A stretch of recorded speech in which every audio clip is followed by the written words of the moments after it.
police probe into the mass deletion of emails on cancelled gas plants won't stop the NDP from supporting the minority Liberal government's budget. And that means there will be no summer election in Ontario. The NDP says it will follow through on its promise to prop up the government in today's budget vote.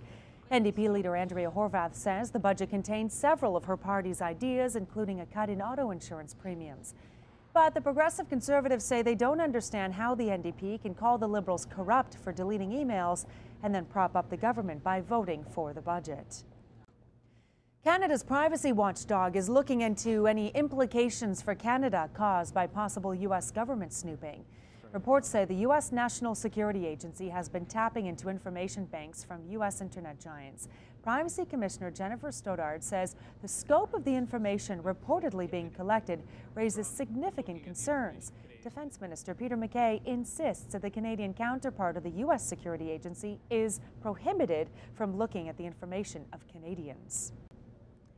The 78-year-old woman dubbed the Black Widow will appear at a sentencing hearing in Nova Scotia today. Melissa Ann Shepard admitted to slipping tranquilizers into her newlywed husband's coffee while they were on a honeymoon last year. She pleaded guilty to administering a nauseous substance and failing to provide the necessities of life. Shepard served prison time in the 90s for the death of her first husband, who she drugged and ran over with her car.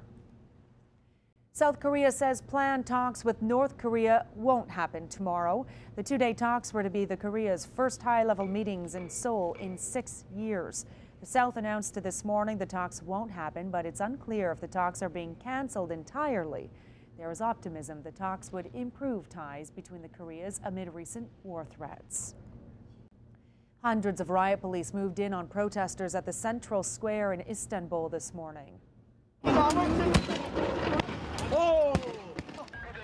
Officers fired tear gas, rubber bullets and water cannons in running battles with those who have been occupying the area for nearly 2 weeks.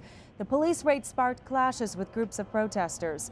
Activists threw fireworks and stones at police. The 12 days of protests were sparked by police crackdown on a peaceful demonstration and morphed into a test of the authority of Turkey's prime minister.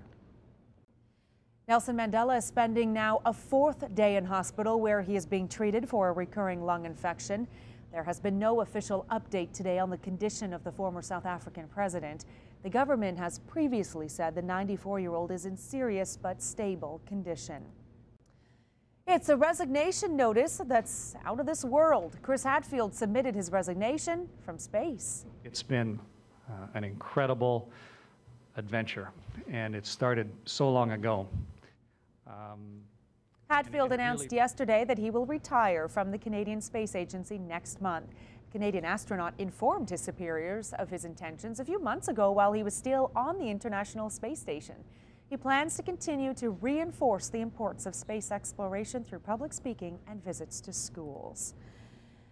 And the winds are howling in Ottawa this morning, knocking down several trees in our city. The viewer tweeted us this picture of a fallen tree at Somerset and Cartier Street in Centertown. Also, Ottawa police have closed Glebe Avenue between Bank and Lyon because of a fallen tree.